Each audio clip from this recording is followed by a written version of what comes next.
Hello, welcome back to my Global Digital School of Art. Before I get this video underway, look, I'm going to have a little chat, which is a thing which I would normally do when students first arrive into the studio anyway. And I will be talking about what we proposed doing during that particular session, while one or two of them are drifting in a little bit late. So chatting is something which almost comes naturally to me, by the way, even more so than painting, because I'm really a sculptor anyway.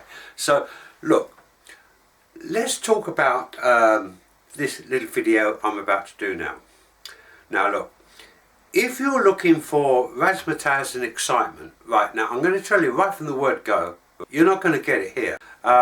So if that's what you're seeking, go up alongside the little button and press something, and there's lots of brilliant artists out there who may give you something more in keeping with what you're looking for. This old boy, I'm going to go down an area which is very neglected. When I say very neglected, is almost ignored, and yet it is incredibly important to art. And the reason it's ignored is because it is difficult, and it is not it's not very glitzy as such, okay? So when it comes to glamour, you're just going to have to rely on this here, right? So look, I do know that it's not going to be a popular one, it's not going to get a lot of traffic, a lot of hits, but I'm really not that concerned about that at this, certainly at this stage. Look, I'm as vain as anybody else, so I will showboat at some point or another, but not until I've done what I've come on YouTube to do, and that is to pass on, in as much as I can, with this distance teaching, any little bits of knowledge which I have acquired over the years. And art has been very, very good to me, by the way. I've met a lot of interesting people, students, not just by the hundreds, probably by the thousands.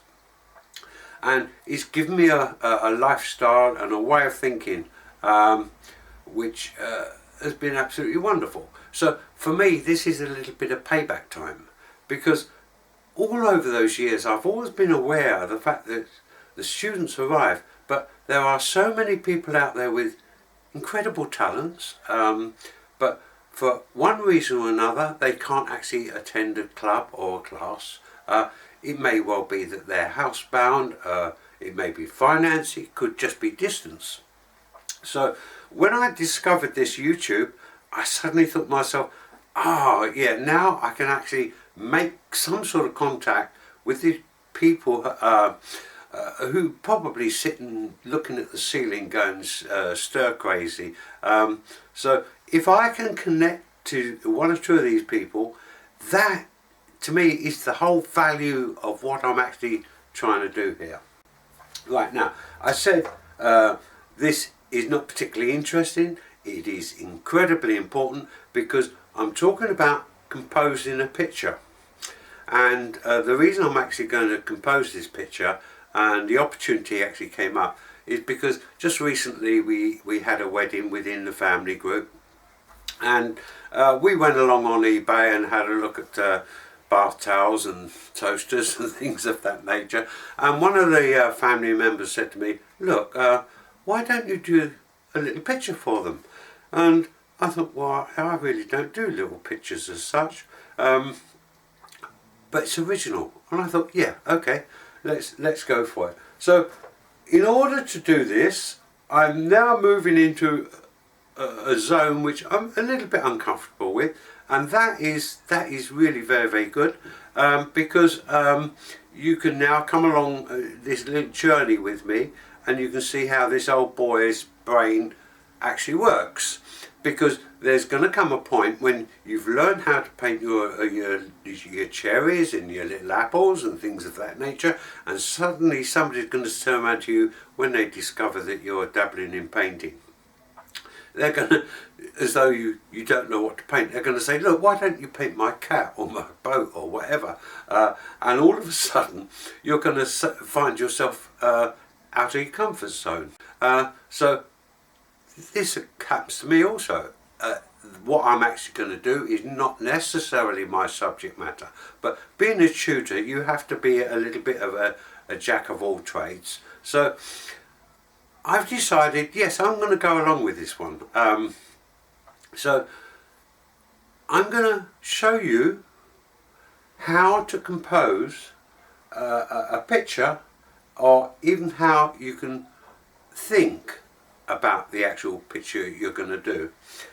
Because most little pictures are what we know as pot boilers actually, and they're very, very good, but they're a bit slick because the artists have done them, hundreds of them. It may be an artist sitting down at a harbour and he's painting the boats, right? And he will sell one or two pictures. That helps to put food on the table or food in the pot, and helps to buy a few more materials. And they're brilliant, and they're very, very good at it. But that's what they are. They are sort of tied in, tied out, early morning, late evening, choppy water, and somebody comes along and they looks at it, and this does actually happen. They turn around and say, "Where's that? There's no seagull on that post, right?" Well, it flew off a little while ago. Okay, right. So you get some very odd things going on, but having sold that picture, they can now reach around and they get another one out and they put it on their easel and they start looking as though they're going to make it wet. And I'm all for this. I've got no problems with it, right? But this particular one is not a pot boiler. So I've got to rethink about how to actually do this wedding. I don't want to do sort of family members all in a line with granny on the end, etc., and all the kids in front. So I'm going to be doing it as a symbolic picture, as a celebration of their marriage. So I'm a little bit out of my comfort zone, and that is good, because you will actually watch me waffling and changing my mind all the time, okay? Because it's an ongoing thing.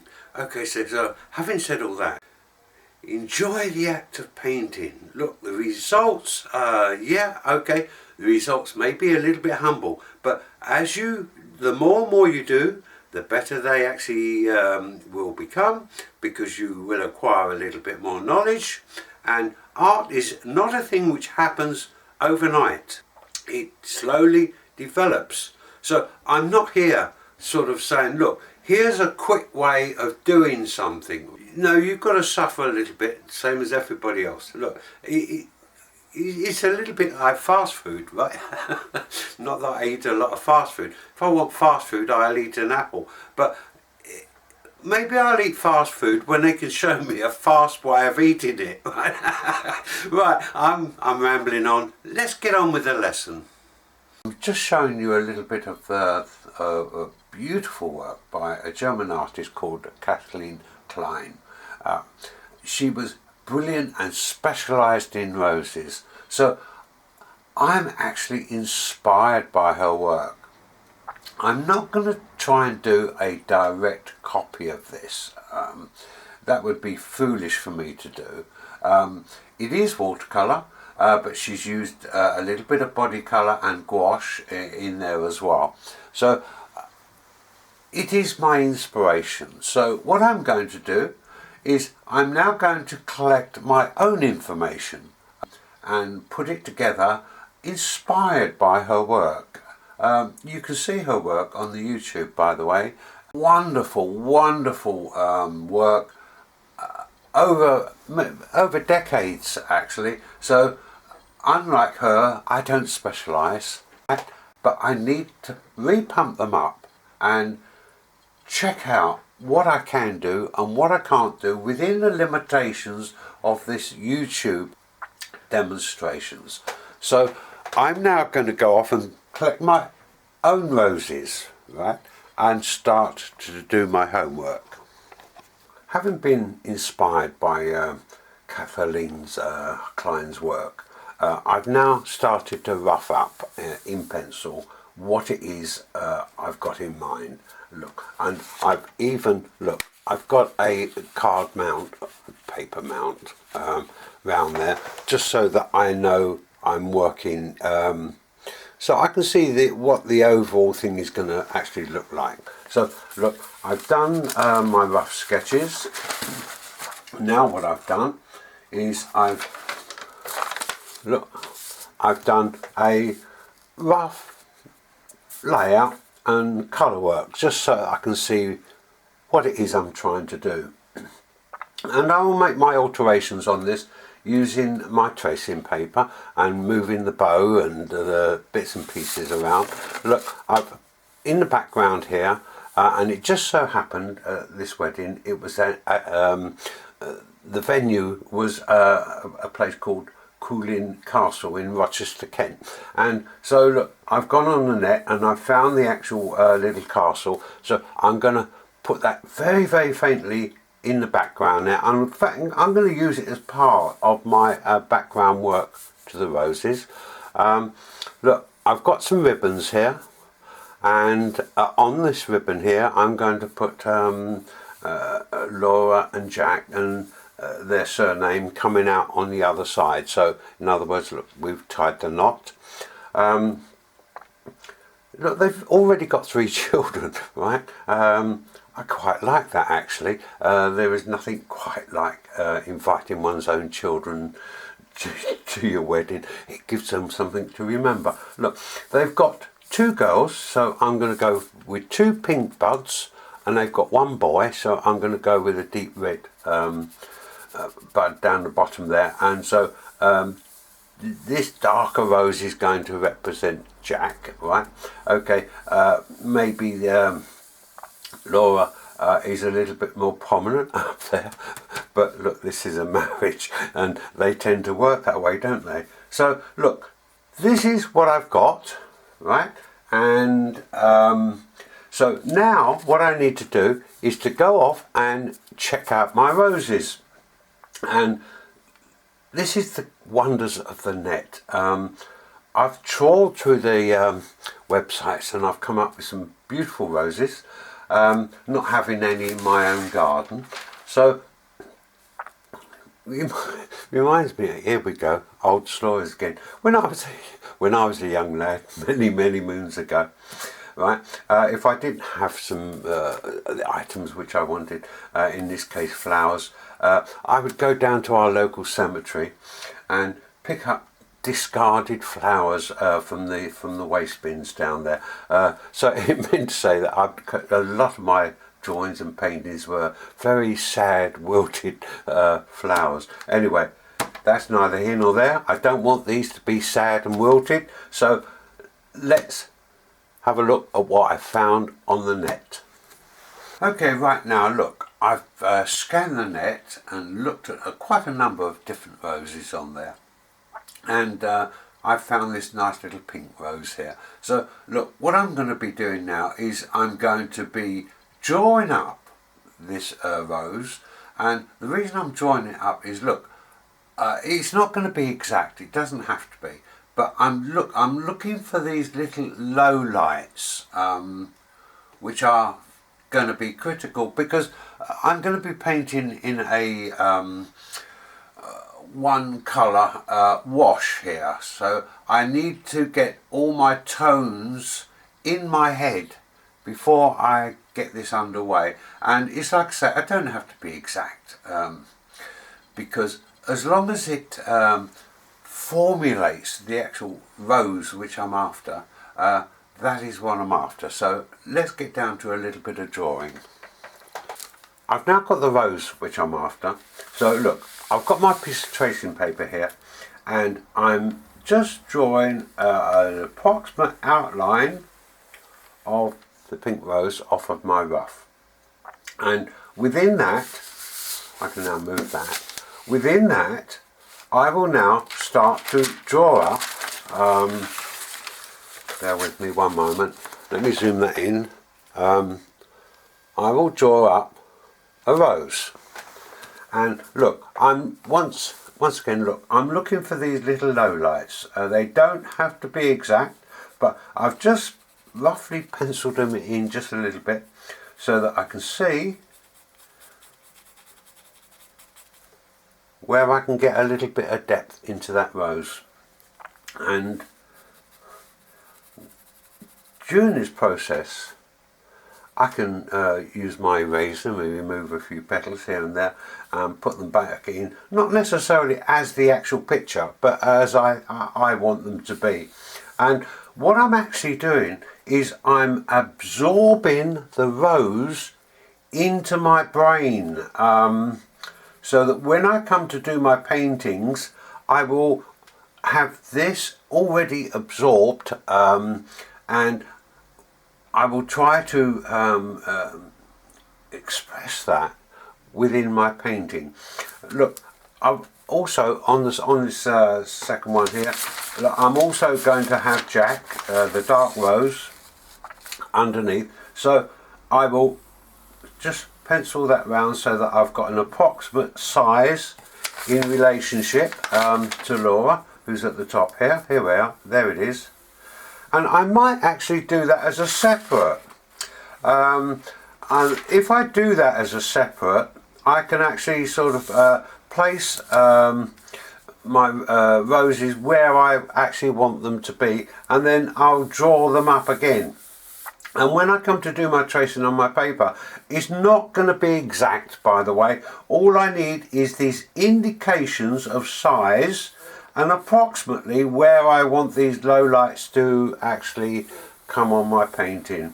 So there's a lot of groundwork going in on this, and of course in my mind it's brilliant, but when the time comes I'm gonna have to accept it won't be exactly what I see in my mind, because in my mind's eye this is stunning. It's not going to be stunning, but for someone coming along and looking at it for the first time, not realising the intricacies and the depths which I've gone through here, they will get a first impact. So I'm going to rely on that impact. I've now located Red Rose Jack. Got it up on my screen, as you see right now. I'm going to use it for colour reference. I want to open it up just a little bit more. It is in just a little bit tight there at the moment.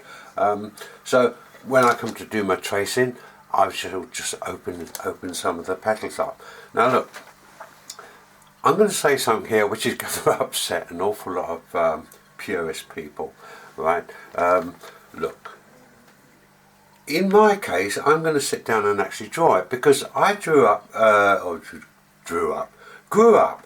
before the days of all this technology, so therefore I had to sit down and do things the long way round. So look, what I'm going to suggest to you, look, is that you get a bit of tracing paper and you unfortunately you can't see that on the screen, but when you do it on your computer you'll see that you've got enough reference. You can actually do a little bit of tracing off of there.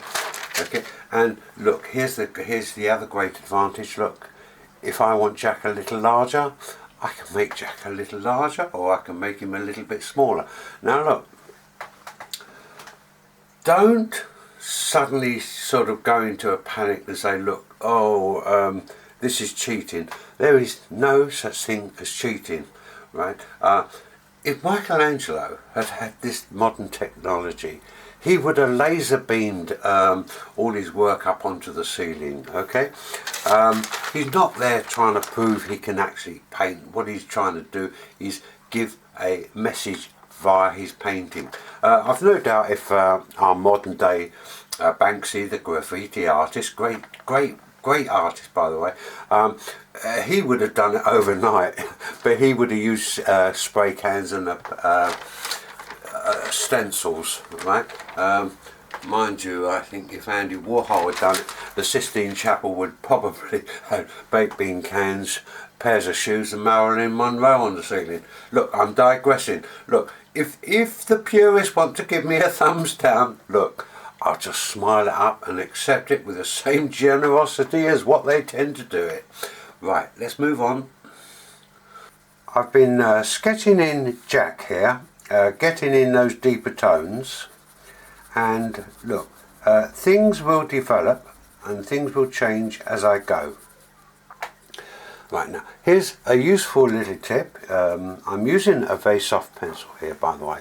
Look, I can actually use my eraser if I want to experiment. Look, I can just move some of my highlights with the eraser, right? That saves a lot of drawing, and if I don't like it, I just shade them back over and change it.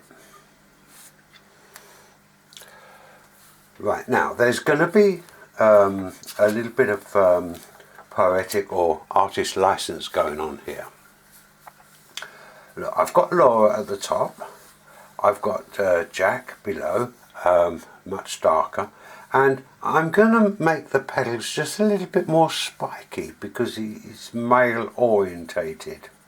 And when I bring the stems out down here,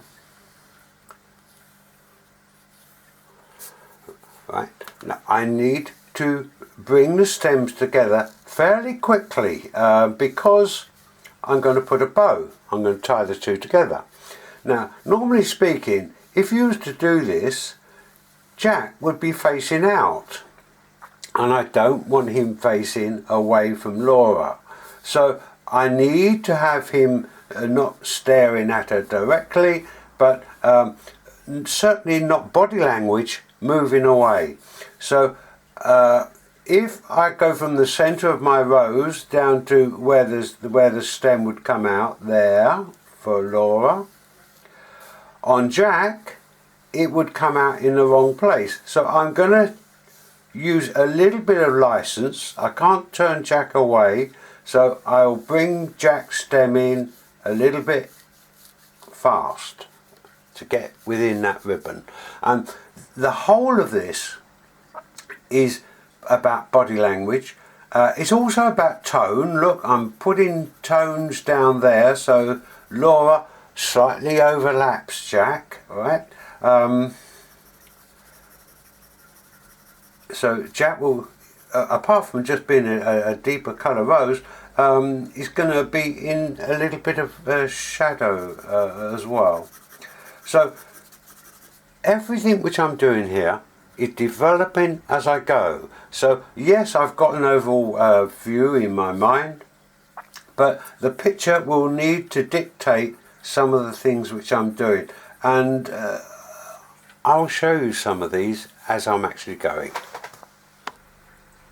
I've managed to locate a reference on the Cooling Castle, and I think you will agree with me. It is beautiful and very, very romantic. This is the castle keep gate, and so I will in actual fact put that in the background. I'm not going to paint it in great detail, right? I just want to give an indication of where the marriage actually took place. So I don't want that to hit you immediately. This is going to be one of those things when, as you gradually explore your way around the painting, you'll suddenly come across this hidden, almost hidden, in the actual background, neutral tone colours. I'm now turning my attention to the actual little rosebuds. The eldest girl, her name is Lottie, right? And so I'm going to have Lottie just beginning to open up a little bit, right? And it's the wrong way round for my composition, but I can draw it. I can either turn it round on a computer, or I can just draw it on my tracing and turn my tracing paper over, right, into mirror image. I've now located another little rosebud here. It's in a little bit tighter. It hasn't opened up quite as much as Lottie Rosebud has. So this one will represent the younger of the two daughters, Eloise. One of the things which I find absolutely fascinating as I'm working here is that these two little rosebuds were actually bridesmaids at the wedding, and I think that is absolutely charming, absolutely wonderful. It gets guess more romantic. Maybe it's just my age. I've now sketched out my roses, and look, I've got Lottie, the bud, up the top here. I've increased the size of Lottie, by the way. And here is Eloise. I've increased the size of Eloise as well. Right, now I'm going to go back to this problem which I had, a composition problem of getting the stems to come out in a correct position in order to get the bow around there. And yes, okay, I could have come out alongside there and just covered Jack's stem with leaves. That's one way of overcoming it. But this is a moving object here, in exactly the same way as a poet will sit down and write a piece of poetry, and then they'll start making alterations to certain words and lines. The emphasis will probably remain the same. So look, let's go back to my original. I think we can just see that on the camera. Look, I've got my castle here, I've got the ribbon, I've got Jack. I'm struggling to get Jack's stem back in the right place as far as that knot is concerned. So look, I've rethought about this, and it crosses my mind two things. One, I had a ribbon here, and that was going to have Laura and Jack on the actual ribbon going into the knot, coming out as Mr. and Mrs. on the other end. I've now had a second thought on this, and what I'm going to do is I'm going to bring them in on separate ribbons. So Jack will be one, Laura will be the other, and they'll come out the other end, okay, on a single ribbon as Mr. and Mrs. Right? So I now want to include that second ribbon in there. And when I look at my composition here, it's all very uptight, it's bunched in, turning it into a bit of a glutinous mess. So what I'm now thinking about is I'm going to remove that, because this was going to be a landscape, like so. So now I'm now rethinking about turning it round, and I can get the stems back in on Jack a little bit easier. Laura can come down through there. Right, so I can now tie the knot here. That will, I know I will have leaves in here somewhere. So here's my second ribbon starting to come in, and so look, I've turned it round now, and I'll just zoom that back a little bit. One way, there we go. I've turned it round now into portrait. So now I've got my second ribbons down here, and my castle can come away from the roses and the ribbon just a little bit more down over here. So now what I've got to do is try to work out what to do with these ribbons. There's Jacob, the little male flower coming out here. Here's my stems coming down through here. So I've now got to re-look at this actual ribbon, and then what I need to do is to start practicing my roses. I'm not a natural rose painter, by the way. So therefore, whenever I come up against a new subject, yes, I do have techniques, and I can apply those techniques to whatever it is which I'm going to paint. In the same way as Frau Kathleen Klein, she was really into roses. If all of a sudden she was going to paint something like a hay cart or something like that, she too would have to do what I'm doing and do little rehearsals in order to make the cart look like a cart instead of a bunch of flowers. Okay. let's move on. I've now done my alterations in order to turn this round into a portrait shape. So look, I've now got 2 ribbons coming in.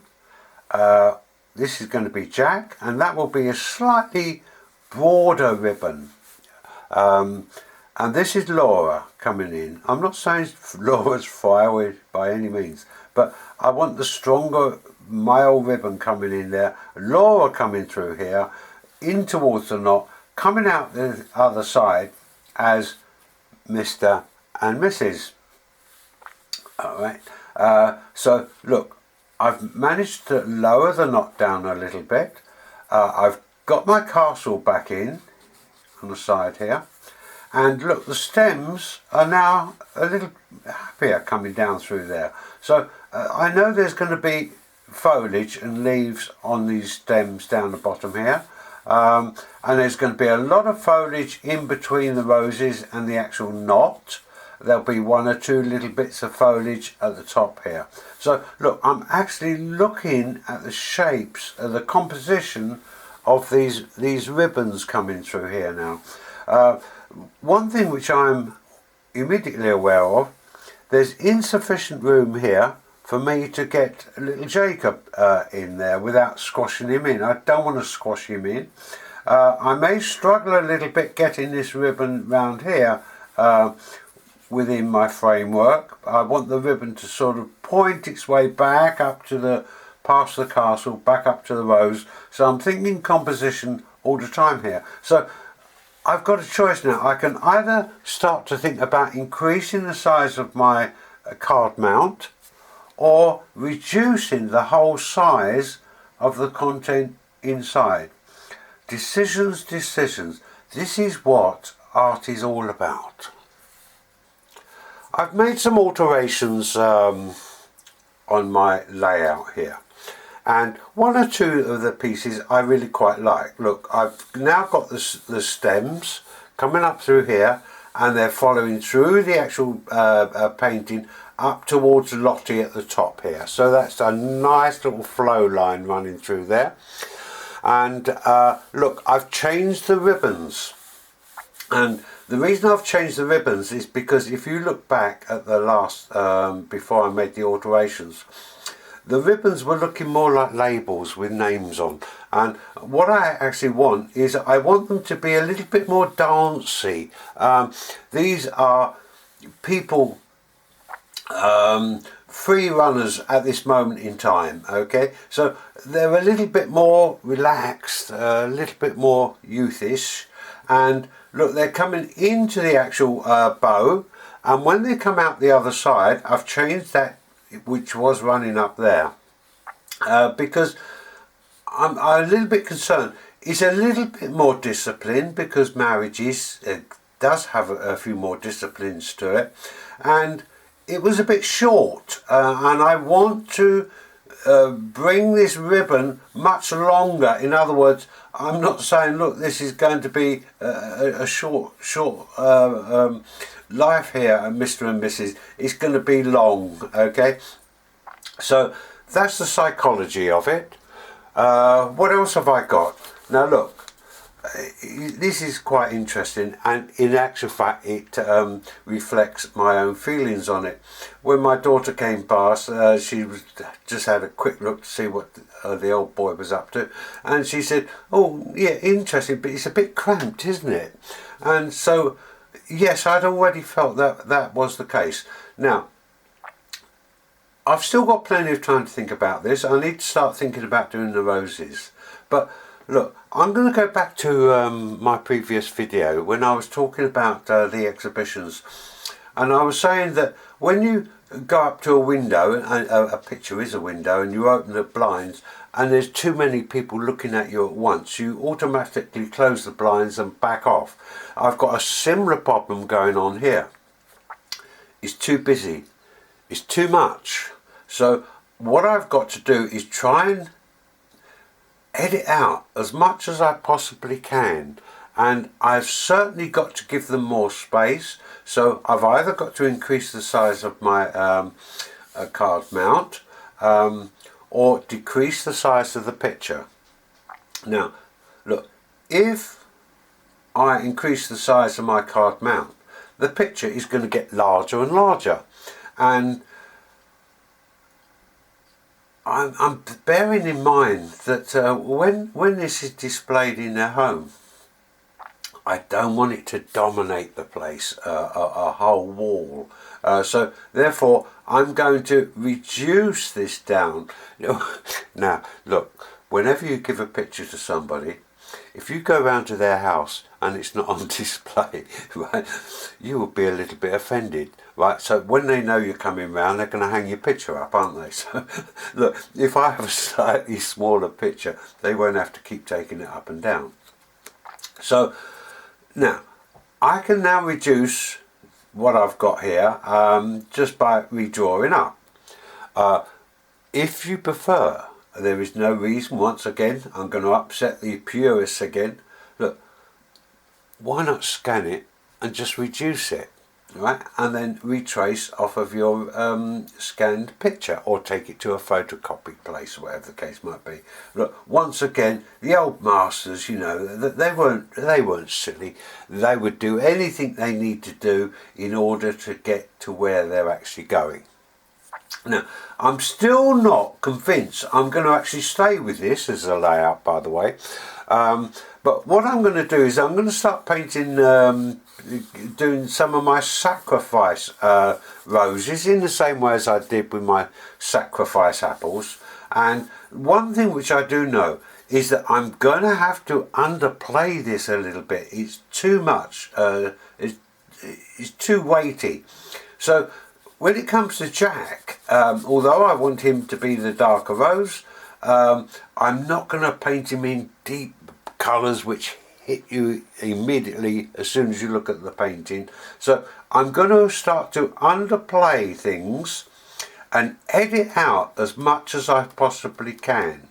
I'm even thinking about bringing this round here, removing some of this, bringing this round to give a composition coming round here. In other words, I'm going to be thinking about bringing Lottie up here, right?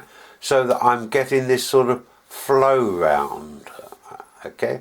I'm still don't quite know where to take this other ribbon down the bottom here. Now, this is quite interesting because you're looking at this now and you're starting to have your own views on it and your own suggestions. And at least once a year, I like to do this live with my students, because they're always saying, oh, it's all right for you, you're an artist, you've got imagination. I haven't got any imagination. Well, that is not true, and I can prove to them it's not true, because I set off, not this, or something very similar, and I start to draw it up and I start to talk about it.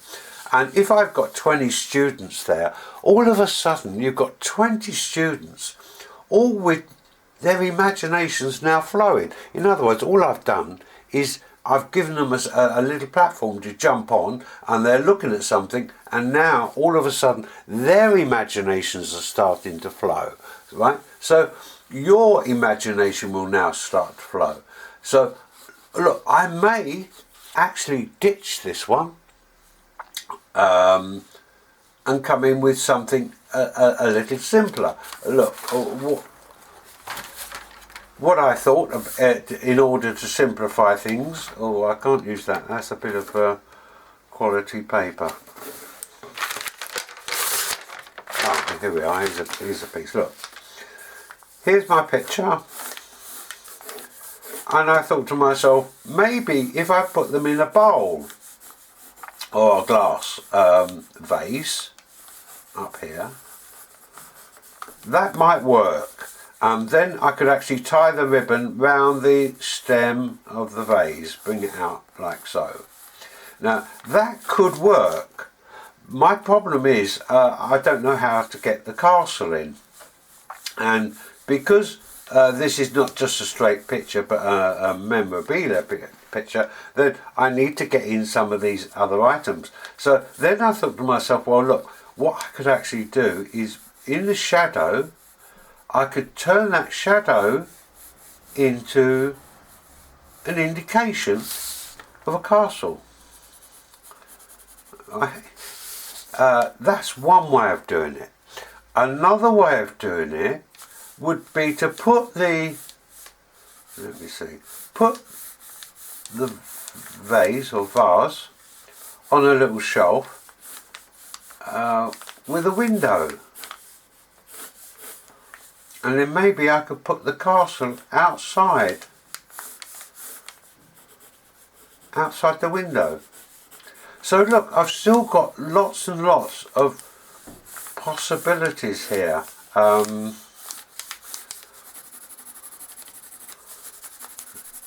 You know, that will be fairly, the window there will be fairly dark.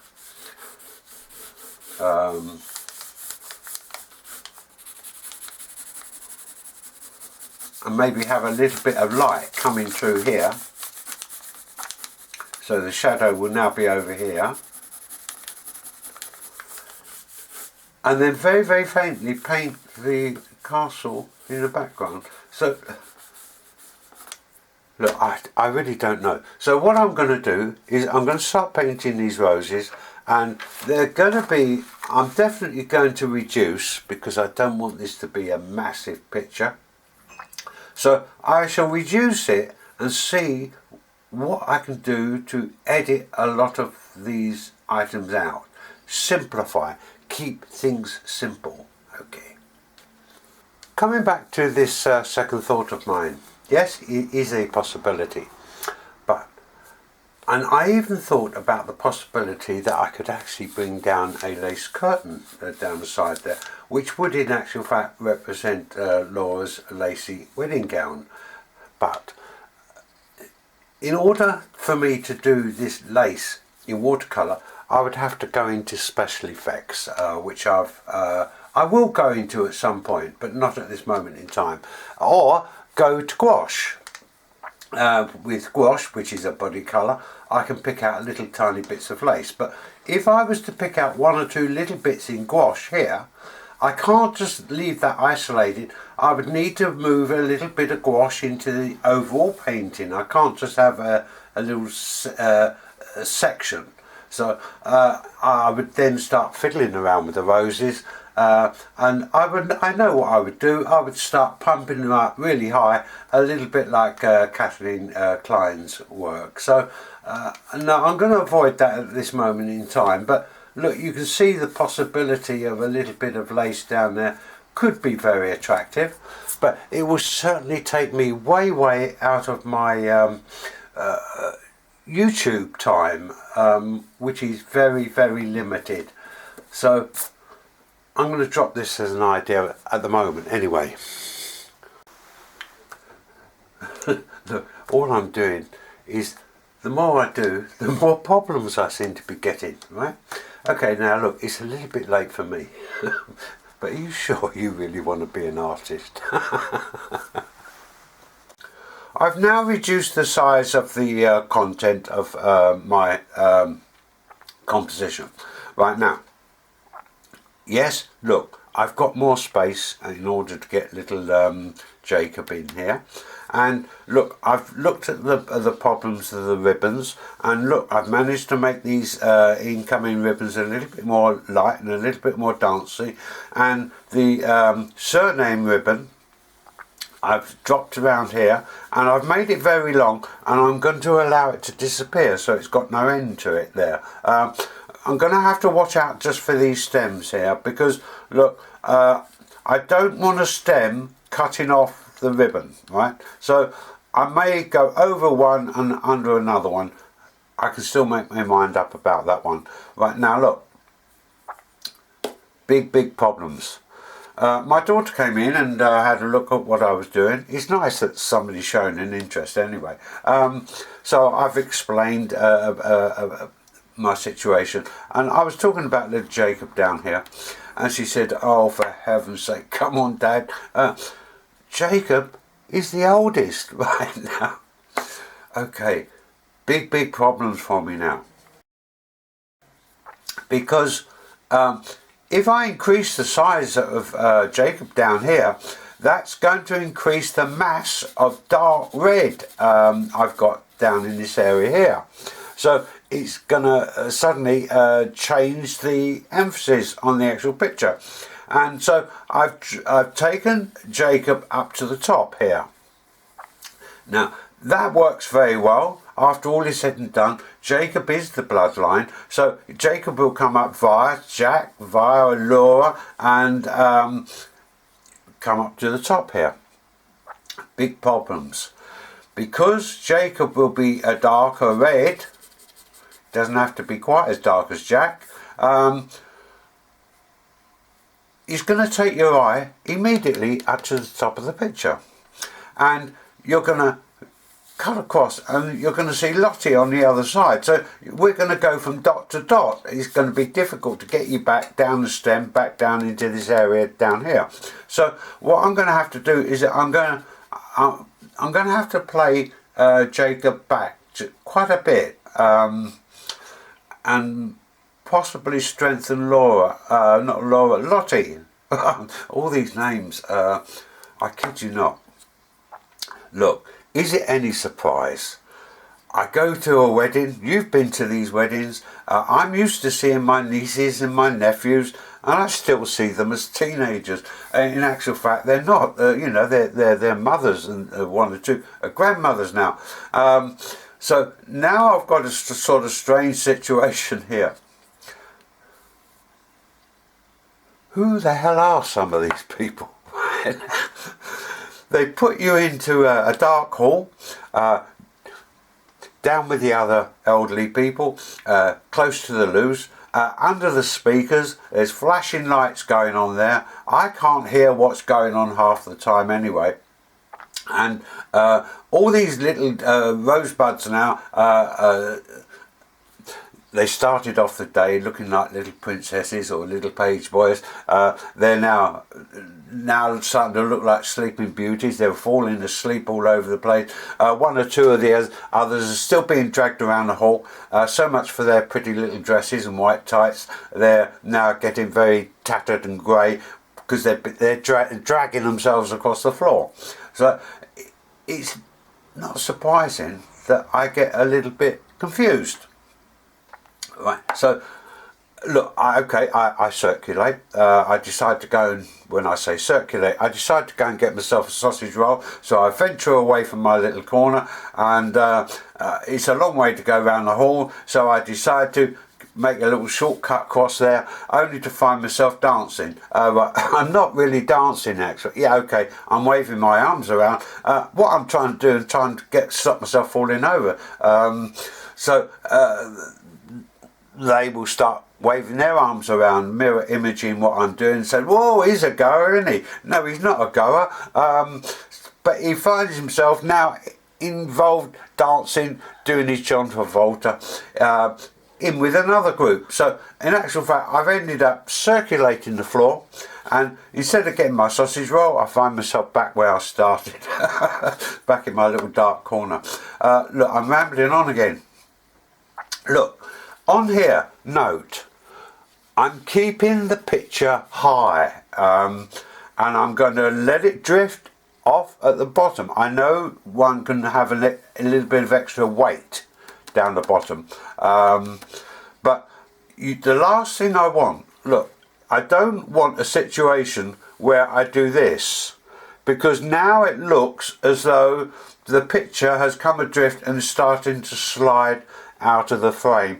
Very much like when you do a portrait, you need to keep the head fairly high, because if you put it in the centre and a lot of work down the bottom, and it starts to drift down like that, it looks as though the person is looking too short, or the window's too high and they're trying to look in, or the floor's drifted away.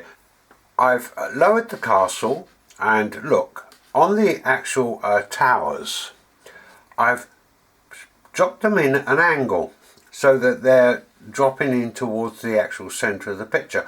If I had done them as the reference I found on the net, they would be parallel, so therefore they would be tending to cut the picture in half a little bit, even though they're going to be very, very faint. So I've tilted them so they're dropping in. I've reduced the overall interior just a fraction. I've looked at little Jacob coming up through there, and the last thing I want is for Jacob to be pointing at the corner of the picture, because you're going to be sort of following them up, and you're going to go up, and your eye is going to go up into the corner. I don't want that, so I've dropped him in just a little tiny bit. Right now, little Eloise down the bottom. Now that is going to play to my advantage in actual fact. So, because it means to say that I will get a little bit of lighter pink the other side of Jack. And I'm going to keep little Eloise in close to Jack because she is very young, and that is what we tend to do with our very young. I've managed to get the stems coming through, more so on Jack, right? He's gone into the knot there. Look, yeah, there's no way Jack's going to get away now. He's in for the long haul. So what I'm going to do now is I'm going to take this and I'm going to just roughly trace it onto a little bit of cartridge paper. And I'm going to be using my budget watercolors, not necessarily my budget brushes, but my watercolors and the more budget conscious cartridge paper. And I'm going to do another little colour rough just so that I can see the values of my foliage, which is going to come in here, which I don't want to draw in detail at this moment in time, but I am visualising the foliage coming over the top of the castle, so the castle is kept within that little area there. And I've decided I'm not going to use the stems to cut through the actual ribbon, so I'm going to let the ribbon float towards us just a little tiny bit. Okay, so let's see what's going to happen when I come to do the little colour rough. One thing which I do know, look, I need to get a move on this, just in case there's a few more little buds suddenly appear which I didn't know about. I've now got my layout and I'm reasonably happy with that. And look, I am saying what I want to say within this picture. So I'm going to do a colour rough now. But before I do so, look, I'm going to reduce this down just a little bit more. Not a lot, just a fraction. The smaller the actual picture becomes, the more detail it will actually require. With watercolours, yes, you can go too large. They don't speak with a loud enough voice. But when it comes to size, the smaller things get, the more detail they will require. And I don't want to bring this in too tight. When I'm talking about reducing, by the way, I haven't done so much that I can't just reduce this physically. But in the past, I'm back to my past again. Look, when I was a display and sign writer, when I was in my teens, we used to use what is known as, and now I can't think of the word for it, a photoscope. So that we could do little drawings, or if we were doing a company logo on a wall or on a board, we would take the logo off a letterheading, put it into this little machine and zoom it in and out on the display which we were about to do. Once again, that's not cheating, it's common sense. If we go back to the days when the Dutch artist interiors, beautiful little paintings they are, and they are relatively quite small, and you'll notice that all the perspective within the interior of that room, even including the chandeliers and the lights, are absolutely spot on. And the reason for that is because they used to use a thing called lens obscura, which was they would go into the room, they would set up a little sort of black cloth booth, stand inside the booth, put the lens through the hole, and it would beam the room back in onto their canvas, which was on the wall.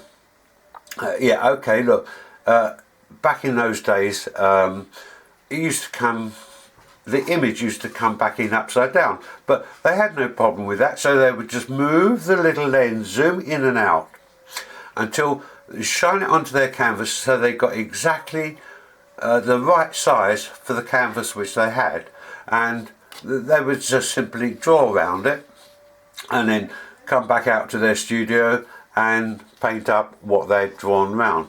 And artists are still using this. I'm talking about professional artists today. They're still using this.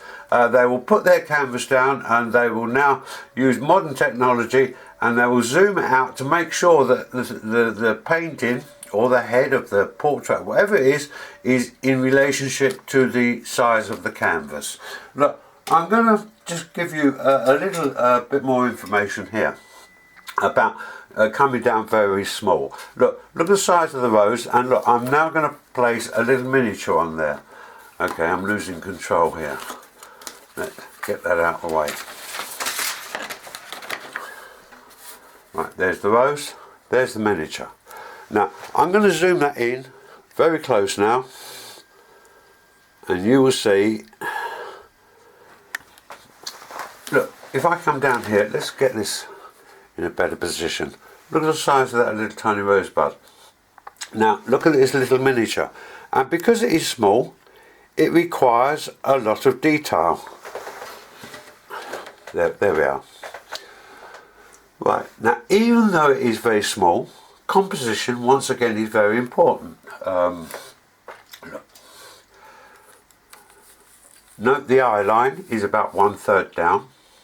The head is kept very high, and look, we've got a lot of escape space at the bottom to give this a whole little portrait a balance.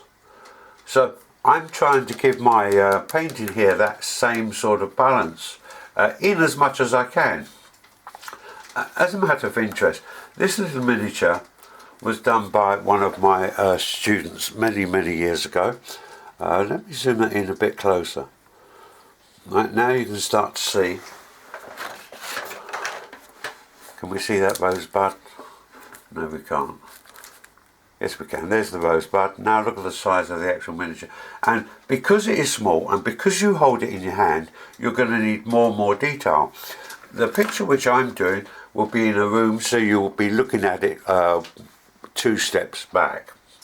And in a gallery, when the pictures get very large, you need to view them from the other, at least halfway across the actual gallery, because when you actually go up to them close, you suddenly realise you can't actually see a picture, just the brush marks on there. So look, let me just go back to this student of mine. By the way, I was no more than a stepping stone for Barbara, the name of the student. And she was an incredible artist, in actual fact. She wasn't just an incredible artist, she was a beautiful person. And if you'd like to see a little bit more of her work, I shall put her name alongside, and if you Google it and just then you can see the other sort of exciting little items she did. Right, now look, this is not about Barbara and my ex-students. This is about you and me at this moment in time. So let's get this little colour rough underway.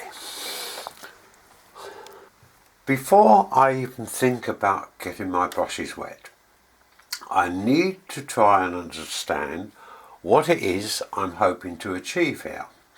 And so I need to start from what I know, okay? And that is what we do regardless of the subject matter. So, thinking time. So here we go. Right, now look, we've got rosebuds. Some rose buds are fairly long, some are fairly roundish, but in this particular case it is no particular variety of rose, so I think I prefer the slightly longer one. And they're all green and they open up, they're little blankets. So when I come to paint little Louise will be just breaking out of the blankets, like so. When I come to painting Lottie's blankets will have opened up a little bit. I need to count the number of little blankets they've got on there, by the way. So look, here's Lottie now coming out. And when I come to do Jacob being the eldest, will be blossoming out of the blankets. So the blankets will now start to roll back, like so. That is going to depict the 3 different ages. Right, now think about the blankets. Look, here's the blankets, right? And look, what I'm going to do is I'm going to do this, look, and as the rose starts to protrude, it starts to curl the blankets back, okay? And so that is what my thinking is all about here. And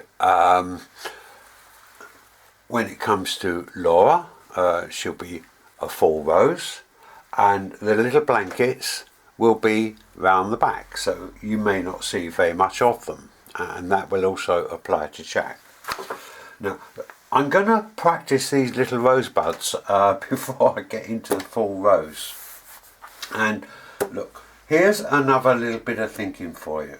Right, now, I know anybody who watches my videos knows that I've always got a cup of tea handy. Right, so look, here's my cup of tea.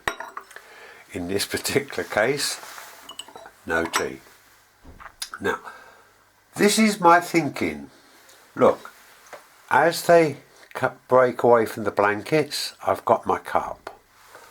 As they come out of the blankets, I've now got a cup and saucer. Let me give you an example of this. Look, look, I've got a daffodil.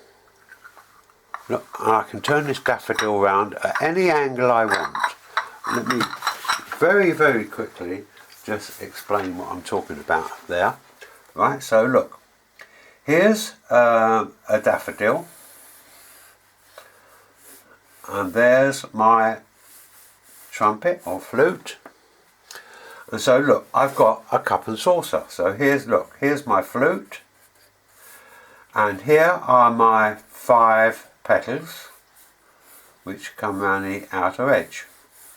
So if I draw that or paint that daffodil, and the stem will come down dead centre, by the way, on a daffodil. There we go, there's the stem. Now, when I come to paint the daffodils, I need to keep all these petals within the range of that saucer. So look, if I decide I'm going to, whoops, there we go. If I decide I'm going to change that round at this angle, here we go. There's my cup on top. Here is the back where the stem comes out. They don't seem to have those little blankets which go out that way. They seem to have some sort of sheath which they come out from. So look, here's my 5 petals. Here's my flute. And I won't see where that goes in there, obviously. So look, now I've got another daffodil, look, at a slightly different angle. So when I come to do these roses, I will be thinking once again in these terms. So here we go. Look, here's my rosebud.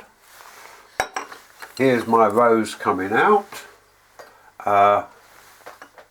Better still, what else have I got here? Look, rose bowl coming out now. And as they come out, here's my rose bowl. Here's the centre. Here's the petals coming up. Here's the petals coming out. And here's the petals curling back. So what I'm trying to do here is that I'm looking for depth within these petals. And the last thing, I don't want to paint a rose head on. That would be very, very foolish for me to do. But I must think in these terms. So look, when I come to do my rose, can't find his pencil, I will be thinking bowl, right? And I'll be thinking saucer or plate. And in the centre is going to be like my cup.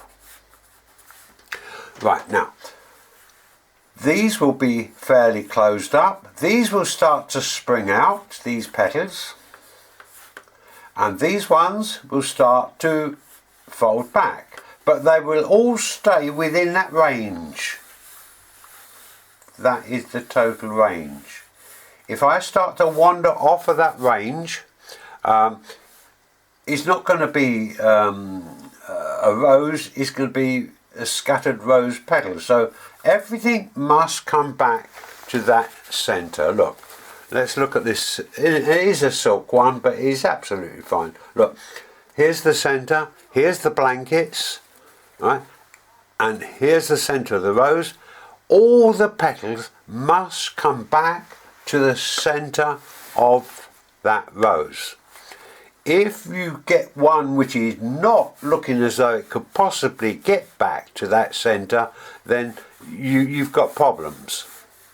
So cups and saucers, but in this particular case, look, it's a little bit like my apples and grapes. Look, the glass had a ping. The rose does not have a ping because it is soft, and I must think soft. I mustn't get any very hard edges on this rose. So look, as not on this particular one, but on an actual rose, as the lower leaves spring out, they seem, not only do they curl back, but they seem to lose a little bit of the virility of the colour, so that my centre of my rose will be slightly darker. The outer petals will get a little lighter, and these outer petals will get lighter still. But they need to roll back. So what I need to do is to get some depth in there. Now, some of those which are rolling back,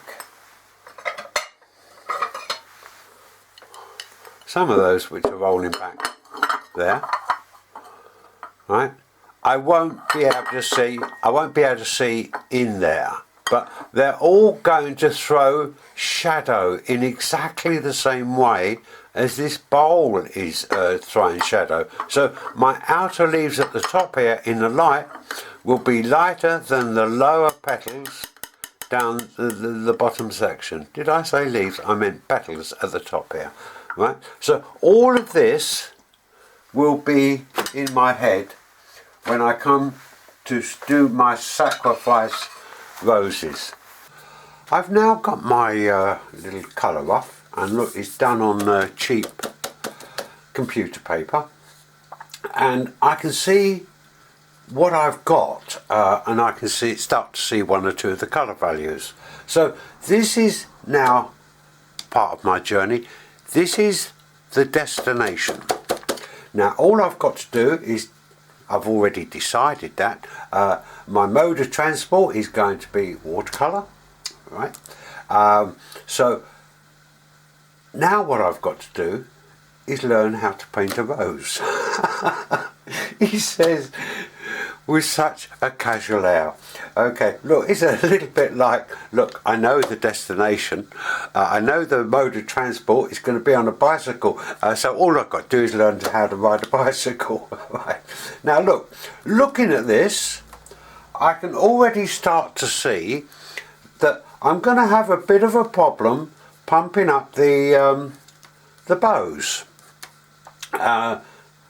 So in order to pump the bows up, I'm going to have to go in fairly heavy with the leaves in this gap here. And look, I've got to be careful because this gap between the rose and the ribbon, look, they're almost equal. So I'm getting sort of two parallel lines there.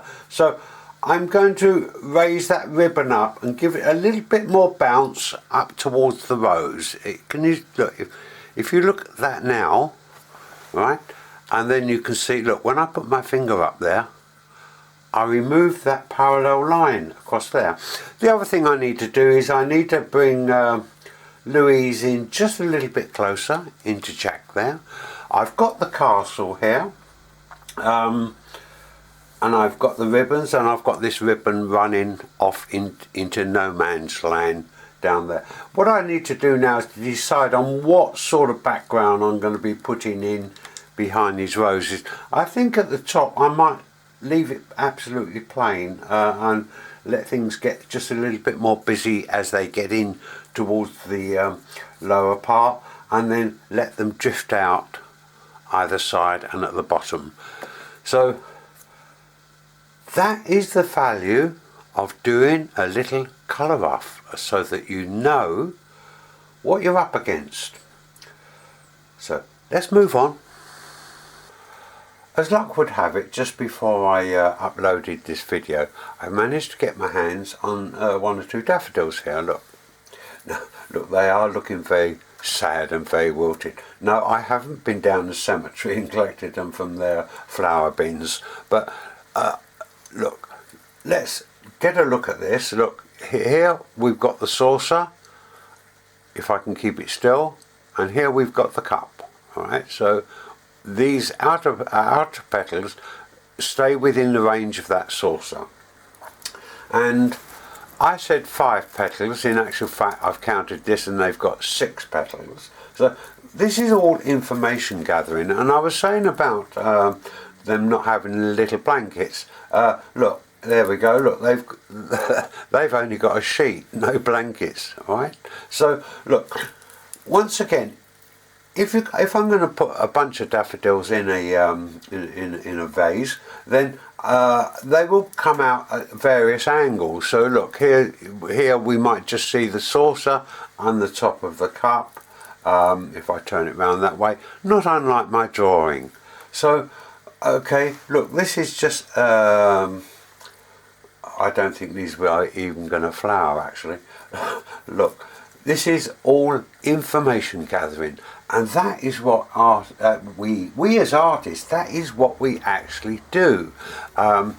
We can look across and say, oh, lovely bunch of daffodils, but artists tend to explore just a little further.